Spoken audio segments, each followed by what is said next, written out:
Que a paz e a graça de Deus seja com todos os meus queridos irmãos e irmãs. Um feliz sábado para todos. É um prazer estar aqui novamente convosco, poder dirigir-me a vocês todos os sábados, ainda que por este meio, mas é sempre um prazer saber que entro pelas vossas casas dentro, ainda que por este meio, e possa estar convosco e possamos estudar e ouvir a palavra do Senhor. Temos um novo sábado na nossa vida, mas este é um sábado diferente. E é um sábado diferente porque inicia-se o mês de maio, e o mês de maio nós temos todos os anos dedicado à família. E até o Departamento de Família da Conferência Geral programa sempre diversos temas para que seja então este mês específico para que possamos debruçarmos na temática da família. E até o Departamento de Família da Conferência Geral, que é liderado pelo pastor Adalício Fontes, que é também, por sinal, o presidente aqui do Campo de Portugal, criou uma série de temas que se intitula Resiliência Familiar. E o tema que está reservado para o dia de hoje foi preparado pelo pastor Laurido Camati, que é o pai também do Francisco Camati, que está em Portugal aqui conosco no Porto. E o título do tema que ele vai expor no dia de hoje intitula-se Resiliência para Viver e para Morrer. Portanto, ele estará conosco a expor este tema, mas antes de lhe passar então a voz, vamos entoar um hino de louvor ao nosso Pai Celestial.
Pai nosso que estás no céu, santificado e glorificado, Senhor, seja o teu nome.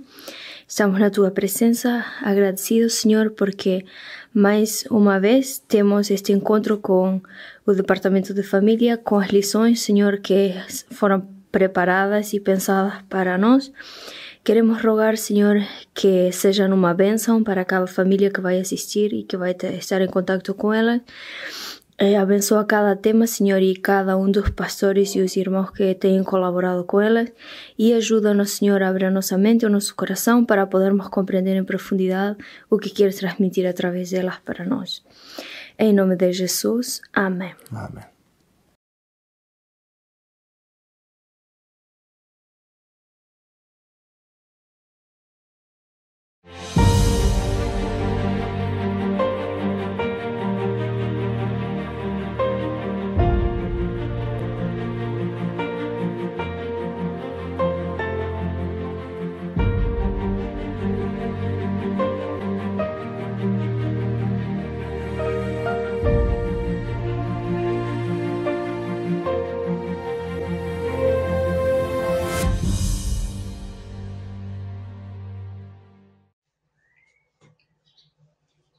A vida é uma dádiva de Deus. Quando o homem saiu das mãos do Criador, era perfeito, seu caráter nele se refletia.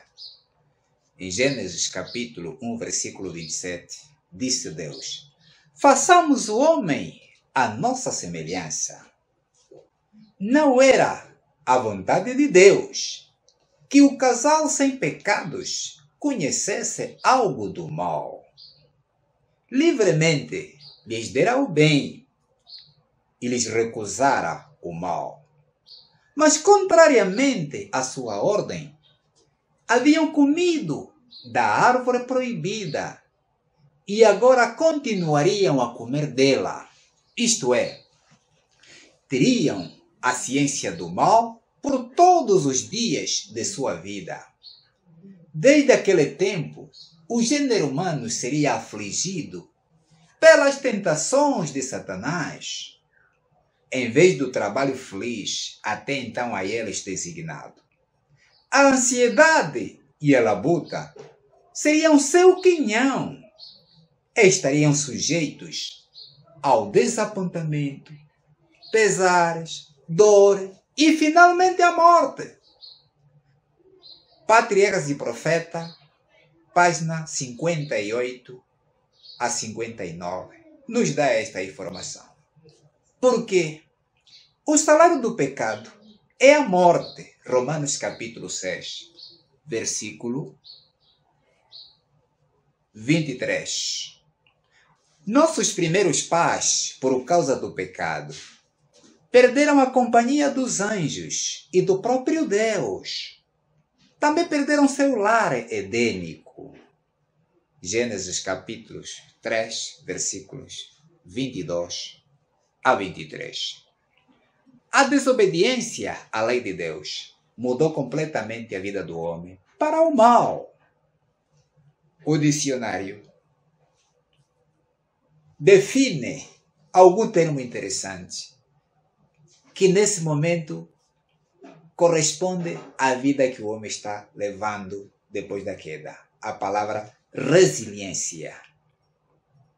Define que resiliência é a capacidade do indivíduo lidar com problemas, adaptar-se a mudanças, suportar obstáculos ou resistir à pressão de situações adversas, choques, estresse, algum tipo de evento traumático, entre outros.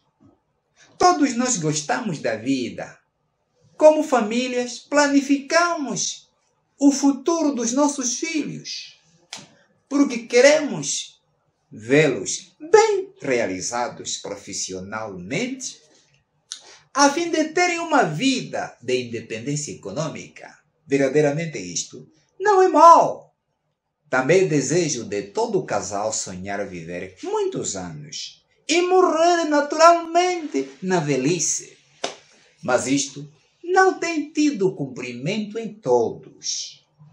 O conselho do Senhor é: não vos inquieteis, pois pelo dia de amanhã, porque o dia de amanhã cuidará de si mesmo. Mateus capítulo 6, versículos 34. A resiliência diante da dor. Em nenhum lugar da palavra de Deus, Ele nos prometeu que nunca morreríamos.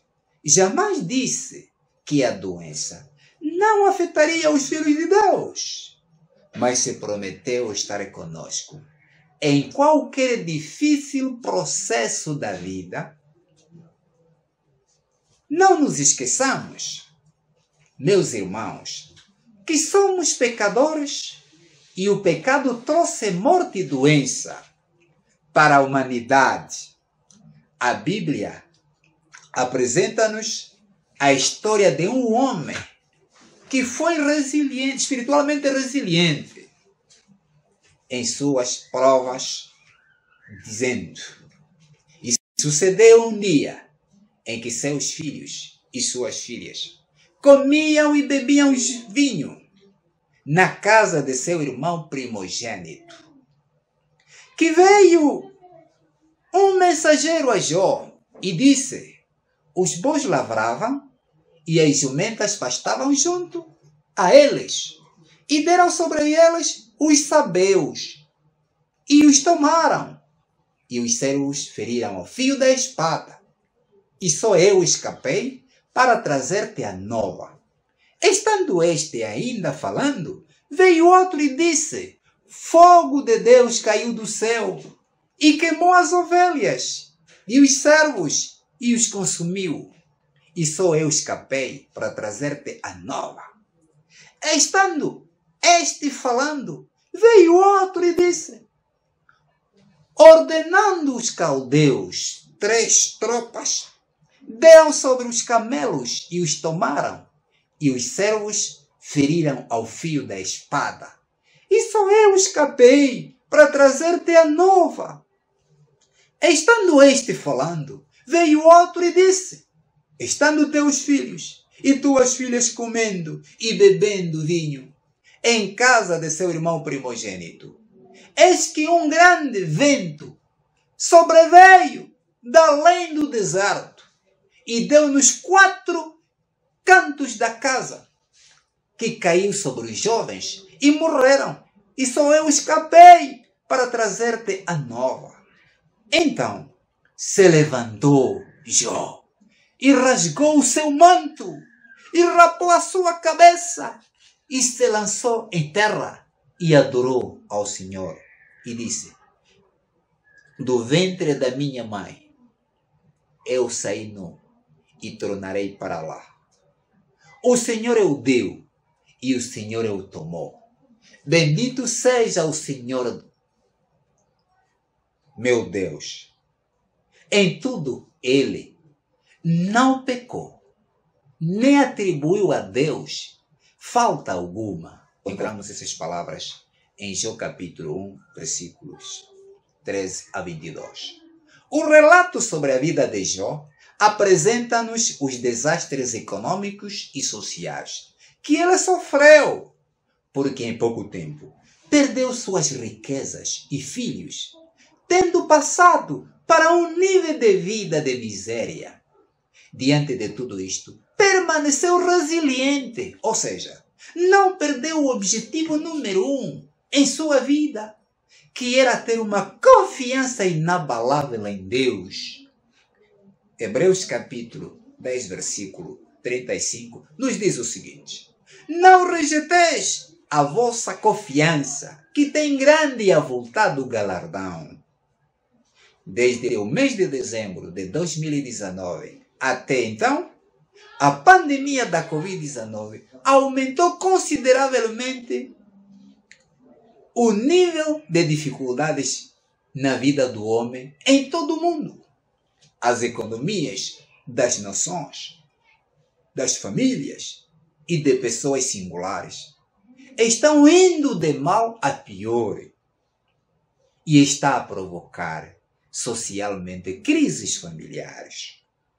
A pandemia da Covid-19 já matou milhares de pessoas e ainda continua a fazer vítimas mortais no mundo inteiro. Entre o povo de Deus, muitos irmãos perderam seus entes queridos, como amigos, parentes mais próximos, ou membros da própria família. Isto pode acontecer, caros irmãos, porque quando recebemos a bênção da adoção de filhos de Deus pelo poder do Evangelho, ainda não recebemos a imortalidade. Esta virá no futuro breve. Quando estás assolado pela dor, lembra-te da resiliência espiritual do patriarca Jó, porque ele venceu pelo poder de Deus. E este Deus está disposto a dar-te também a mesma bênção. Isaías capítulo 41, versículo 10, diz Deus ali, que eu te ajudo com a minha destra, com a minha própria justiça. Devemos ser resilientes, caros irmãos, confiando em Cristo Jesus. Disse Deus, porque os meus pensamentos não são os vossos pensamentos. Os vossos pensamentos também não são os meus pensamentos. Os vossos caminhos não são os meus caminhos. Isaías capítulo 55, versículo 8. Em 2010, participei numa campanha evangelística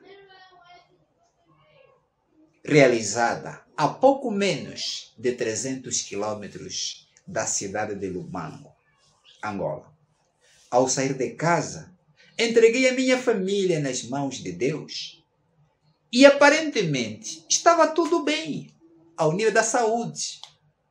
A mim coube a responsabilidade de coordenar a atividade do coletivo de mensageiros que deslocou a esta zona, onde tivemos que realizar algumas conferências públicas.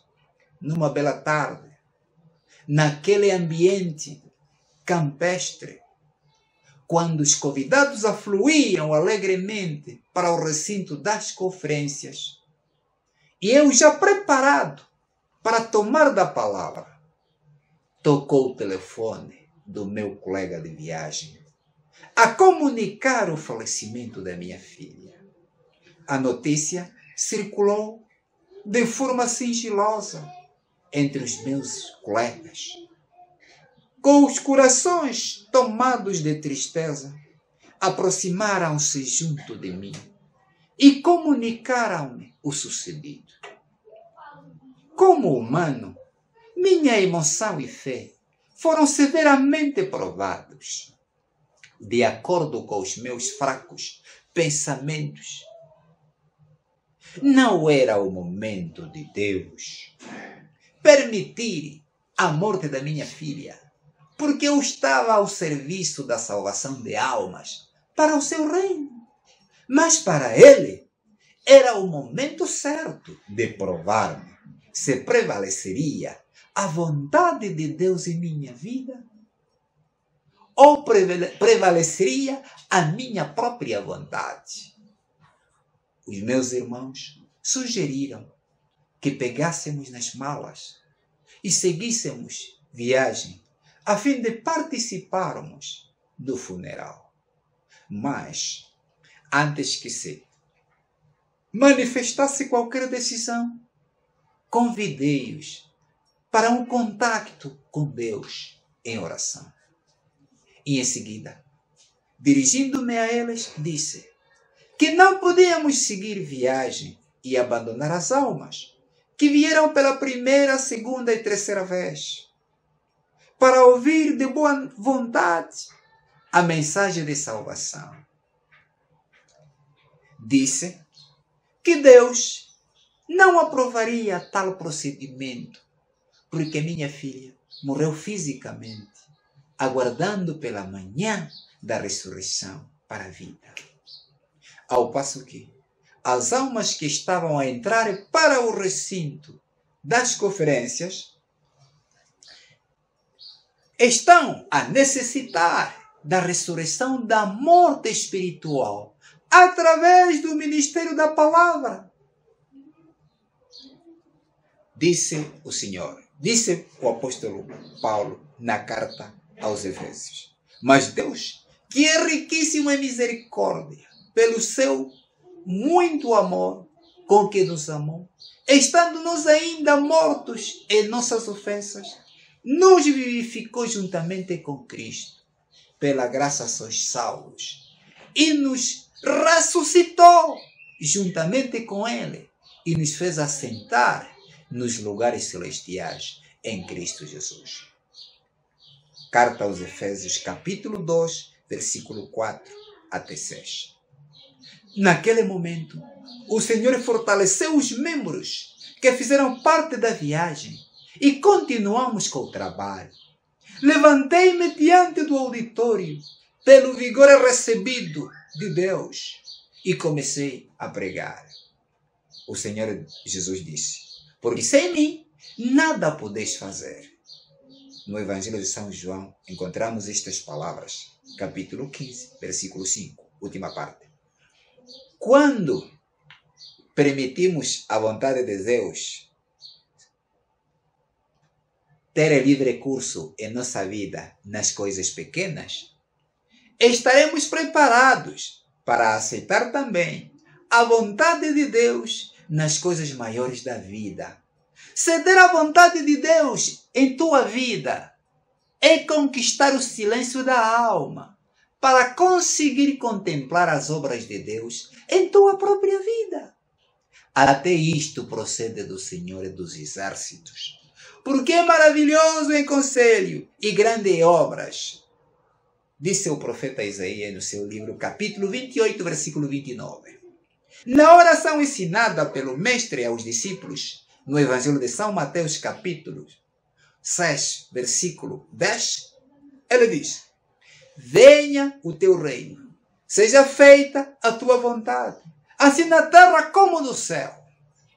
Muitos de nós oramos para que a vontade de Deus seja feita. E quando expressamos tais palavras, não imaginamos de que para aceitar tal vontade, precisamos ser resilientes para suportar aquilo que não gostaríamos que acontecesse. Exemplo, quando oramos por um doente e pedimos a Deus para fazer sua vontade, isto significa concordar com a soberana resposta dele, mesmo que for para nos tirar aquele ou aquela que tanto amamos. Como pecadores, somos mortais. Durante a Guerra Civil Angolana, que assolou o país em quase 30 anos, isto é, a contar desde a data da proclamação da sua independência nacional em 1975, um grupo de observadores do sábado, que cria na Bíblia e nos testemunhos do Espírito de profecia, foi severamente provado por ter se negado a trabalhar no sábado e portar armas de guerra. O casal, que era líder do grupo, foi imediatamente sentenciado à morte, com o objetivo de desencorajar a fé dos demais membros. Presos, obrigaram-lhes a mastigar o milho não cozinhado, como única refeição diária. Depois de muito sofrimento, foram notificados de que no dia seguinte seriam mortos logo no período matinal, durante aquela última noite que o casal passou junto. A fé de cada um deles foi severamente provada. De noite, a mulher disse ao seu marido que decidiu renunciar à fé para não ser morta ao amanhecer. O marido, respeitando a decisão de sua esposa, mas com o coração ferido por causa da renúncia desta fé, respondeu-lhe dizendo: minha esposa, com base na tua decisão, aproveito para despedir-me de ti, enquanto estamos face a face e juntos pela última vez. Amanhã eu serei morto e nunca mais nos veremos eternamente. As palavras de despedida expressas pelo marido causaram uma luta tremenda em toda a sua alma. Uma luta que somente o Senhor Jesus poderá esclarecer melhor quando chegar o dia glorioso. A noite de luta tinha chegado ao fim. E o dia da decisão final raiou. Assim que amanheceu, a mulher surpreendeu o marido e disse-lhe: eu não ficarei. Hoje morreremos juntos. Então os soldados chegaram e ordenaram-lhes que abrissem a sepultura deles próprios. Sem hesitar, o casal resiliente pegou na enxada e abriu a sepultura que serviu para os dois. Por último, os soldados deram ordens para que entrassem para a mesma sepultura e humildemente baixaram ao leito e ali foram martirizados e sepultados. A testemunha ocular é uma mulher idosa e membro da nossa igreja. O rápido cumprimento das profecias mostra-nos que, em breve, as cenas descritas em Apocalipse capítulo 13, do versículo 11 a 18, terão seu cumprimento esperado. Neste tempo, Cristo virá buscar sua igreja, que está a ser preparada agora, a qual, nesta sua fase final, estará composta por homens e mulheres que amam a Cristo e que estão dispostos a dar suas vidas e tudo o que possuem para o bem da igreja. Como Cristo amou e deu sua vida por ela e fê-la gloriosa. Efésios capítulo 5, versículo 25 a 27. Como indivíduos e como famílias, necessitamos da medida de fé que o casal martirizado manifestou, de fidelidade à vontade de Deus, se queremos entrar juntos para o reino glorioso de Cristo. Quanto à medida da fé que leva o crente a aceitar o martírio, esta medida está nas mãos de Deus e poderá concedê-la quando for necessária. Os discípulos não foram revestidos da coragem e fortaleza dos mártires, senão quando essa graça se tornou necessária. Eventos Finais, página 131. O nosso caminho da fé passa pelo trono da graça e o apóstolo Paulo convida-nos a todos dizendo: cheguemos, pois, com confiança ao trono da graça, para que possamos alcançar misericórdia e achar graça, a fim de sermos ajudados em tempo oportuno. Na carta aos Hebreus, capítulo 4, versículo 16. Esse tempo está a chegar rapidamente para dar lugar a um outro tempo, porque a graça e a misericórdia descerão então do trono e a justiça tomará o seu lugar. Eventos Finais, página 207. Abracemos humildemente o convite da graça, a fim de sermos feitos homens e mulheres resilientes em Cristo Jesus. Amém.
pois vem o fim da guerra, já vem a redenção. Então, fiéis soldados, em luz resplendereis, no lar do Rei da Glória, em paz descansareis. Lutai por Cristo, soldados sois da cruz, alçai seu estandarte bem alto, deixai brilhar a luz.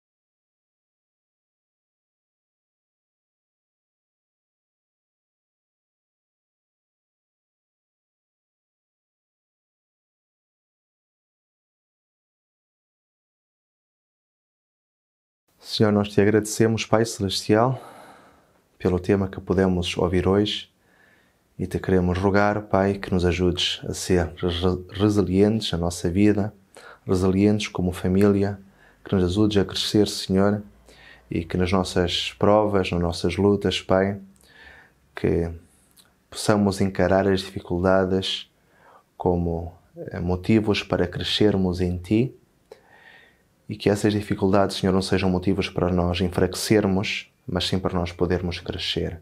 Se conosco, Senhor, abençoa todos os expositores que se deram ao trabalho, Pai, de estudar a Tua Palavra e de preparar este tema, e também aqueles, Senhor, que estão com atenção e com essa disposição de quererem levar as suas famílias ao Teu altar, de as entregar, Senhor, perante Ti, e também de fazerem essas mudanças na sua vida, têm esse desejo de entregar a sua vida a Ti, Senhor, e de serem salvos.